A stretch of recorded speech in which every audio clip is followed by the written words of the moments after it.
So guys, in this video we are going to discuss about cell structure. Cell structure में भी सबसे पहले हम बात करते हैं माइटोकॉन्ड्रिया के बारे में. माइटोकॉन्ड्रिया, तो गाइस छोटी क्लास से ही हम पढ़ते आए हैं. Mitochondria is power house of cell. Mitochondria is power house of cell. Power house ही क्यों कहते हैं इसको? क्योंकि ये एटीपी प्रोडक्शन में काम आता है. एटीपी एनर्जी करेंसी है सेल की. एटीपी का फुल फॉर्म है एडिनोसिन ट्राइफॉस्फेट. इसका साइज क्या होता है? साइज होता है डायामीटर में 0.2 से 1 माइक्रोमीटर और लेंथ में ये होता है 1 से 4.1 माइक्रोमीटर. गाइस, इसको डिस्कवर किसने किया था? ऑल्टमैन नाम के साइंटिस्ट ने इसको डिस्कवर किया था. डबल मेम्ब्रेन होता है, इसकी मेम्ब्रेन डबल मेम्ब्रेन है. डबल मेम्ब्रेन बाउंड ऑर्गेनेली होता है. ये डबल मेम्ब्रेन बाउंड ऑर्गेनेली है. शेप सिलिंड्रिकल या फिर सॉसेज शेप होती है. माइटोकॉन्ड्रिया की सिलिंड्रिकल या फिर सॉसेज शेप होती है. गाइज, अब बात करते हैं इसके स्ट्रक्चर के बारे में. देखते हैं माइटोकॉन्ड्रिया का स्ट्रक्चर कैसा होता है. इसके पास दो मेम्ब्रेन है. सो गाइज, माइटोकॉन्ड्रिया के पास एक आउटर मेम्ब्रेन होती है इस तरीके से और एक होती है इनर मेम्ब्रेन इस तरीके से. और इनर मेम्ब्रेन पे ही क्या प्रेजेंट होते हैं? गाइस, क्रिस्टे प्रेजेंट होते हैं. याद रखना, इनर मेम्ब्रेन में ही क्रिस्टे प्रेजेंट होते हैं. और इनर मेम्ब्रेन में ही यहाँ ऑक्सीजोम्स भी प्रेजेंट होते हैं. यही फिर अपने पास 70s रिबोसोम्स भी प्रेजेंट है. इसी को और खोल के दिखा रखा है. यहाँ पर है ये आउटर मेम्ब्रेन और ये बना रखा है इनर मेम्ब्रेन. तो ये है outer surface of outer membrane, ये inner surface of inner membrane. यहीं पे ही बीच में प्रेजेंट होते हैं पोरेंस प्रेजेंट होते हैं. और इनर मेम्ब्रेन में वही आउटर सरफेस है, ये इनर सरफेस है इनर मेम्ब्रेन का. इनर मेम्ब्रेन के पास ये भी बात की क्रिस्टे प्रेजेंट होते हैं और यहीं पर फिर ऑक्सीजोन्स भी प्रेजेंट होते हैं. गाइस, नेक्स्ट देखते हैं ये होता कैसे है, कैसे उसको एनर्जी करेंसी ऑफ सेल बोलते हैं. गाइस, एटीपी में फॉस्फेट मिलाया जाता है. एडीपी एडिनोसिन डाइफॉस्फेट है. ये एडिनोसिन डाइफॉस्फेट, इसमें हम मिलाते हैं inorganic phosphate. I inorganic, P मतलब फॉस्फेट. यहीं से ये बनता है एटीपी मतलब एडिनोसिन ट्राइफॉस्फेट. इसी एडिनोसिन ट्राइफॉस्फेट को ही हम कहते हैं energy currency of cell. Energy currency of cell, इसी को ही हम कहते हैं. और गाइस, ये जो प्रोसेस है, इस प्रोसेस का नाम को हम क्या देते हैं? Oxidative phosphorylation. ऑक्सीडेटिव फॉस्फोराइलेशन इसी प्रोसेस का नाम होता है, ऑक्सीडेटिव फॉस्फोराइलेशन. राइट. तो गाइस, माइटोकॉन्ड्रिया में हमने और क्या देखा है कि आउटर मेम्ब्रेन है और है इनर मेम्ब्रेन. और फिर आउटर मेम्ब्रेन के पास पोरेंस प्रेजेंट होते हैं. पोरेंस यहाँ प्रेजेंट होते हैं, यहाँ पर पोरेंस नहीं होते हैं. क्रिस्टे यहाँ पर नहीं होते हैं, ये इनर मेम्ब्रेन में प्रेजेंट होते हैं. गाइस, आउटर मेम्ब्रेन जो है इट इज मोर परमिएबल और inner membrane it is less permeable. Guys, अब देखते हैं इसके फंक्शंस क्या है. माइटोकॉन्ड्रिया के functions, it is site of mitochondria is site of aerobic respiration. Energy currency है ये, एटीपी यही बनता है, तो it is site of aerobic respiration. Muscles contraction में हेल्प करता है, मसल कॉन्ट्रैक्शन में ये हेल्प करता है. और नर्व सिग्नल या तो फिर इम्पल्स कंडक्ट कराने में हेल्प करता है. इम्पल्स कंडक्शन में भी ये हेल्प करता है माइटोकॉन्ड्रिया. गाइस, नेक्स्ट बात करते हैं प्लास्टिड के बारे में. तो प्लास्टिड भी डबल मेम्ब्रेन बाउंड ऑर्गेनेली होता है. प्लास्टिड भी डबल मेम्ब्रेन बाउंड ऑर्गेनेली ही होता है. और देखते हैं प्लास्टिड को लेके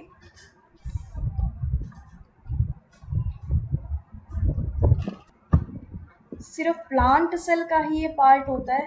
प्लांट सेल का ही सिर्फ पार्ट होता है. सेल का सबसे बड़ा ऑर्गन भी यही है सेल का. और पार्ट्स देखते हैं इसके. प्लास्टिड के पार्ट्स, एक पार्ट होता है क्लोरोप्लास्ट.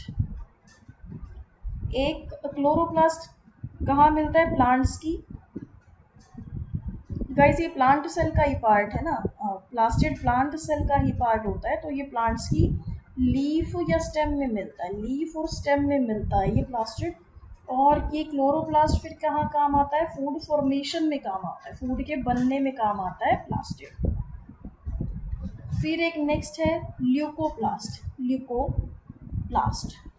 अब ये ल्यूकोप्लास्ट कहाँ काम आता है, प्लांट्स की रूट्स में होता है, ये रूट्स में होता है और फूड स्टोरेज के काम आता है, फूड को स्टोर करने के, यस फूड को स्टोर करने के काम आता है। और ल्यूकोप्लास्ट देखो, अगर ये फैट स्टोर करता है, फूड स्टोर करने के काम आता है ना, तो अगर ये फैट स्टोर करे तो इसी को बोल देते हैं एलायोप्लास्ट।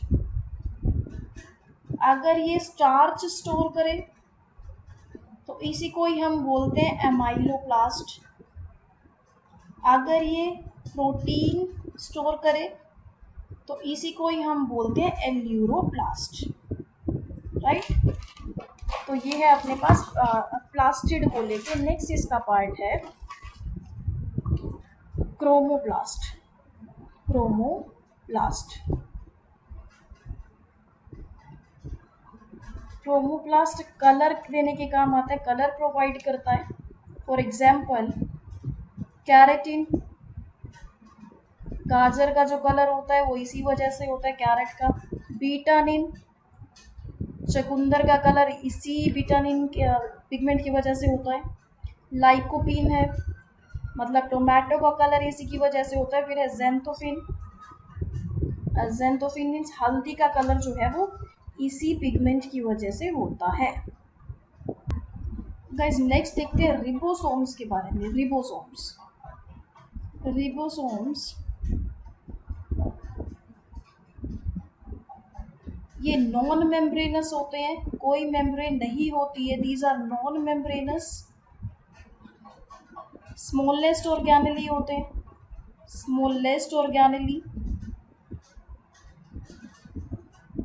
दो सब यूनिट्स होती है इनके पास, दो सब यूनिट्स होती हैं, एक लार्जर होती है और एक स्मॉलर होती है, एक लार्जर और एक स्मॉलर। और ये दो सब यूनिट्स आपस में जॉइंड कैसे होती है, कैसे जॉइन होती है, these are joined by Mg2+ ion, Mg2+ ion.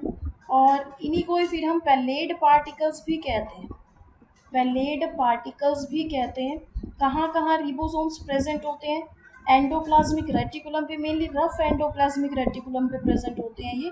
Mitochondria में भी होते हैं, हमने देखा माइटोकॉन्ड्रिया में।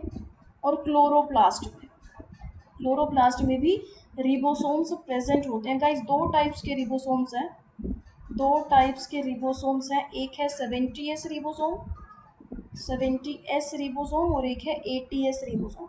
70S में भी एक है 30S रिबोसोम और एक 50S। ये एडिटिव नहीं है, इनको ऐड नहीं करना है, ये स्मॉलर है, ये लार्जर है। यहाँ पर एक 40S रिबोसोम होता है और एक 60S रिबोसोम होता है। यहाँ पर ये जो S है it is Svedberg unit, S को हम स्वेडबर्ग यूनिट भी बोलते हैं और इसको सेडिमेंटेशन कोफिशिएंट भी कहा जाता है, सेडिमेंटेशन कोफिशिएंट भी हम इसे कहते हैं, सेडिमेंटेशन कोफिशिएंट भी हम इसे कहते हैं।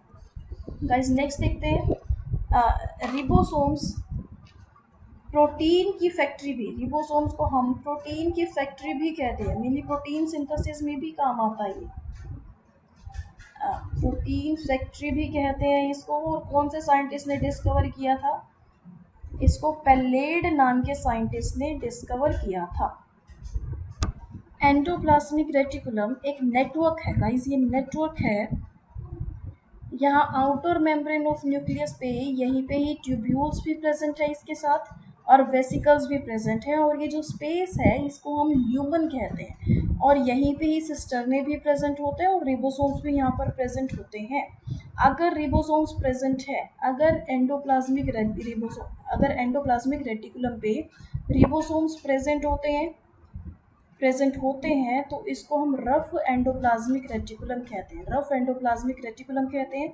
अगर ये रिबोसोम्स प्रेजेंट नहीं होते हैं तो इसको हम स्मूथ एंडोप्लाज्मिक रेटिकुलम कहते हैं, स्मूथ एंडोप्लाज्मिक रेटिकुलम। अब देखते हैं गाइस इनके स्ट्रक्चर को, लेकिन इनके स्ट्रक्चर में हमने देखा कि एक सिस्टर्ने है, सिस्टर्ने तो मेनली सिस्टरने का क्या है कि यहाँ पर रिबोसोम्स प्रेजेंट हो सकते हैं, रिबोसोम्स प्रेजेंट हो सकते हैं और एटीएस रिबोसोम्स प्रेजेंट होगा और प्रोटीन जो सिंथेसिस होगा वो भी यहीं पे होता है, प्रोटीन सिंथेसिस यहीं पे होता है। फिर गाइस सपोज ये करो अपने पास रिबोसोम्स है, एक 40s रिबोसोम्स, 80s में तो ये है ना, एक 40s था एक 60s था। तो ये जो सिस्टरने से कनेक्ट होते हैं, ये दोनों ही जो सिस्टरने से कनेक्ट होते हैं ये रिबोफोरिन की हेल्प से होते हैं। रिबोफोरिन helps riboforin helps in attaching ribosomes to cisternae, ribosomes to cisternae। Guys next है ट्यूब्यूल्स, इसी में ही देखा ट्यूब्यूल्स, तो ट्यूब्यूल्स पे कोई भी रिबोसोम्स नहीं होते हैं, ट्यूब्यूल्स पे रिबोसोम्स नहीं होते हैं और मेनली ये लिपिड एंड स्टीरोल सिंथेसिस में काम आते हैं, लिपिड एंड स्टीरोल सिंथेसिस में ये काम आते हैं। वेसिकल्स, नेक्स्ट है यहाँ पर वेसिकल्स, वेसिकल्स पे भी रिबोसोम्स नहीं होते हैं। पैकेट स्ट्रक्चर है, पैकेट स्ट्रक्चर होता है मतलब एंडोप्लाज्मिक रेटिकुलम पे जो भी सिंथेसिस हुआ वो वेसिकल्स में स्टोर होता है, वो वेसिकल्स में स्टोर होता है। तो ये था अपने पास एंडोप्लाज्मिक रेटिकुलम को। दो टाइप्स के एंडोप्लाज्मिक रेटिकुलम है, स्मूथ एंडोप्लाज्मिक रेटिकुलम और rough endoplasmic reticulum. Smooth endoplasmic reticulum पे रिबोसोम्स नहीं होते हैं, यहाँ पे रिबोसोम्स प्रेजेंट होते हैं रफ एंडोप्लाज्मिक रेटिकुलम पे। स्मूथ एंडोप्लाज्मिक रेटिकुलम लिपिड और स्टीरोल सिंथेसिस में काम आता है और प्रोटीन सिंथेसिस में काम आता है रफ एंडोप्लाज्मिक रेटिकुलम। तो गाइस ये क्वेश्चन भी आया हुआ है कि प्रोटीन सिंथेसिस कहाँ होता है, तो आंसर था रफ एंडोप्लाज्मिक रेटिकुलम में सिंथेसिस होता है। Guys Golgi body is discovered by a scientist जिसका नाम है कैमिलो गोल्जी। गोल्जी बॉडी अगर प्लांट सेल में प्रेजेंट है तो उसको हम बोलते हैं डिक्टियोसोम, डिक्टियोसोम। ये फ्रीली डिस्ट्रीब्यूटेड सब यूनिट की तरह प्रेजेंट होती है, सब यूनिट्स में प्रेजेंट होती है प्लांट सेल में और इसी को ही हम नेम दे देते हैं डिक्टियोसोम।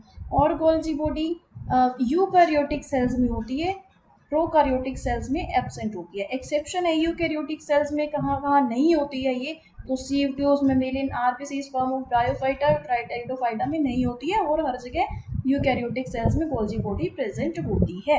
गाइस गोल्जी बॉडी के दो फेस होते हैं, सिस फेस जिसको कि हम फॉर्मिंग फेस भी कहते हैं और कन्वेक्स फेस भी कहते हैं। एक है ट्रांस फेस जिसको मैच्योर और कनकेव फेस भी कहते हैं। तो सिस फेस टुवर्ड्स न्यूक्लियस होता है, सिस फेस न्यूक्लियस के टुवर्ड्स होता है और ट्रांस फेस प्लाज्मा मेम्ब्रेन के टुवर्ड्स होता है, it is towards plasma membrane, plasma membrane के टुवर्ड्स होता है ट्रांस फेस। ऐसा समझो कि गोल्जी बॉडी का काम क्या है, मेनली ये मॉडिफिकेशन में काम करता है, मेनली ये मॉडिफिकेशन में पैकेजिंग में काम आता है। जैसे कि सपोज करो ये अपने पास न्यूक्लियस है, यहाँ पर फिर ये गोल्जी बॉडी का सिस फेस है, यहाँ होते हैं सिस्टरने, सिस्टरने ऐसे पैरेलली अरेंज्ड होते हैं, सिस्टरने यहीं पे पैरेलली अरेंज होते हैं। फिर आ जाता है गोल्जी बॉडी का ट्रांस फेस, और ट्रांस फेस कहाँ है, टुवर्ड्स प्लाज्मा मेम्ब्रेन के टुवर्ड्स है ये।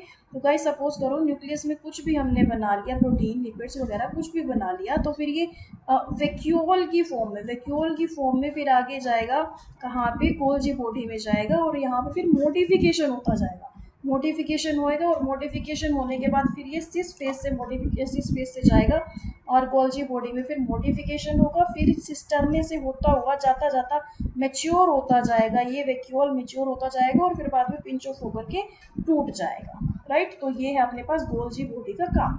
नेक्स्ट देखते हैं गोल्जी बॉडी में जो सिस्टरने प्रेजेंट है, गोल्जी बॉडी में सिस्टरने जो प्रेजेंट है, गोल्जी बॉडी में जो सिस्टरने प्रेजेंट है उसमें रिबोसोम्स नहीं होते हैं, गोल्जी बॉडी में रिबोसोम्स नहीं होती है, बिल्कुल स्मूथ एंडोप्लाज्मिक रेटिकुलम की तरह ही काम आता है। फ्लैटेंड सैक लाइक स्ट्रक्चर होता है, फ्लैटेंड सैक लाइक स्ट्रक्चर होता है इसका। और फंजाई के केस में, फंजाई के केस में सिर्फ एक ही सिस्टरने होता है, फंजाई के केस में सिर्फ एक ही सिस्टरने होता है। नेक्स्ट है वेसिकल को लेके देखते हैं, यहीं पे वेसिकल भी प्रेजेंट है, वेसिकल में ही मैच्योर ट्रांसफेस है, ये लाइसोसोम की तरह ही बिहेव करते हैं, लाइसोसोम की तरह ही ये बिहेव करते हैं। Functions of Golgi body, functions of Golgi body.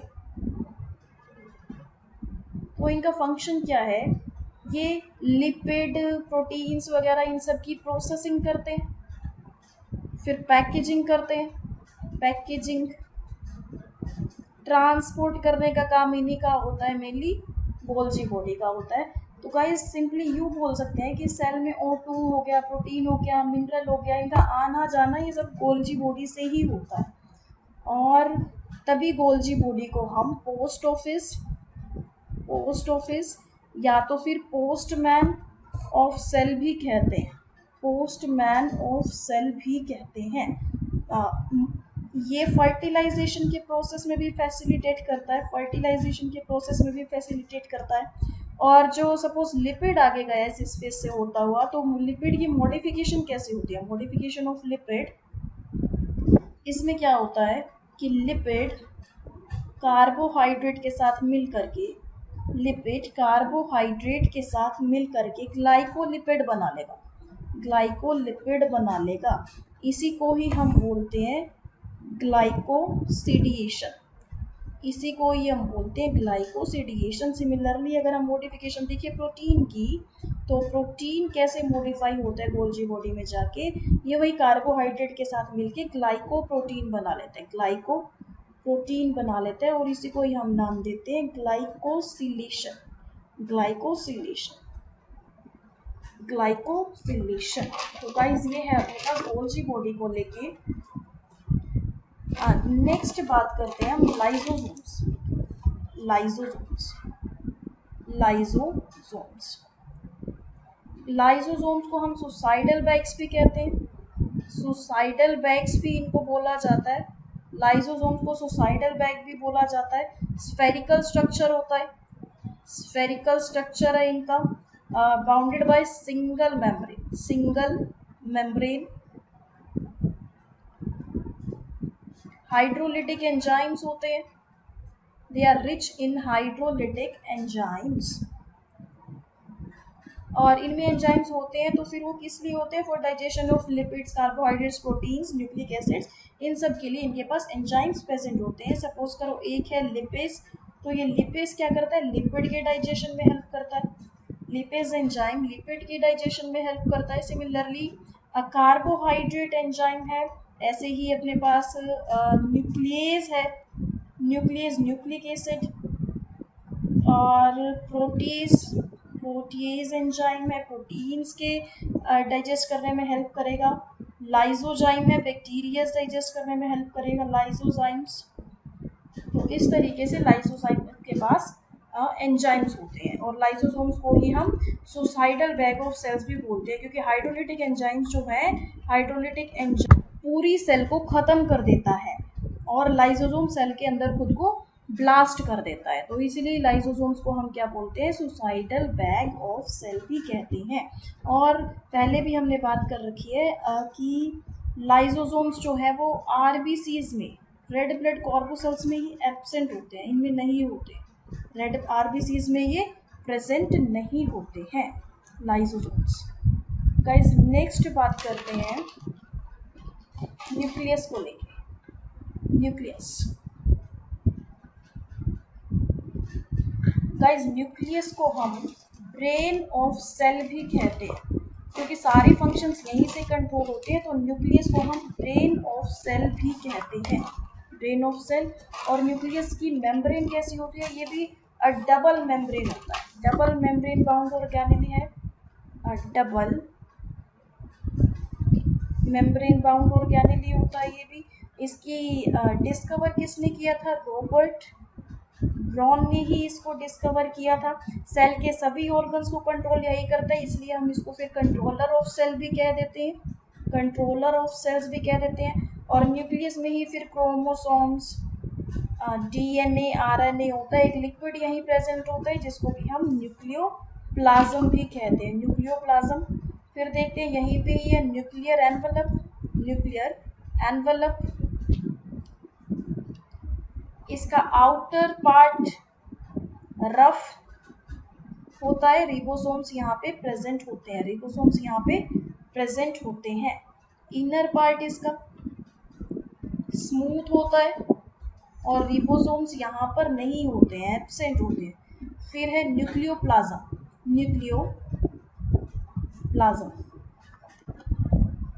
Nucleoplasm में क्रोमैटिन और न्यूक्लियोलस होता है। क्रोमैटिन और न्यूक्लियोलस होता है और ये ट्रांसपेरेंट होता है। ट्रांसपेरेंट कोलॉइडल लाइक मटेरियल है। Colloid like material. और मैसेंजर आरएनए के लिए साइट यही है। मैसेंजर आरएनए जो सिंथेसिस होता है वो यहीं पे ही होता है। Site for it is site for messenger RNA synthesis. Nucleolus nucleolus non membranous होता है ये। It is site for ribose RNA synthesis. Ribose RNA synthesis सबसे ज़्यादा होते हैं ये, मोर इन नंबर्स। सेल्स के अंदर ज़्यादा नंबर्स में ये होते हैं। प्रोटीन सिंथेसिस में ये हेल्प करते हैं। प्रोटीन सिंथेसिस में ये हेल्प करते हैं। एक और बात है न्यूक्लियर एनवेलप को लेके ही, न्यूक्लियर एनवेलप के बारे में ही, कि यहाँ पर ये कॉन्टिन्यूस नहीं होता है। न्यूक्लियर एनवेलप कॉन्टिन्यूस नहीं होता है। न्यूक्लियर एनवेलप अभी हमने न्यूक्लियोप्लाज्म से पहले पढ़ा, तो ये कॉन्टिन्यूस नहीं होता है। क्यों नहीं होता है? क्योंकि यहाँ पे न्यूक्लियर पोर प्रेजेंट होते हैं। न्यूक्लियर पोर प्रेजेंट होती है। यही nuclear pore by directional transport में हेल्प करते हैं। They help in by directional transport of material. तो गाइस न्यूक्लियर एनवेलप कॉन्टिन्यूस नहीं होता है क्योंकि इसमें न्यूक्लियर पोर प्रेजेंट होते हैं और यही न्यूक्लियर पोर हेल्प करते हैं by directional transport of material. So thanks for watching this video.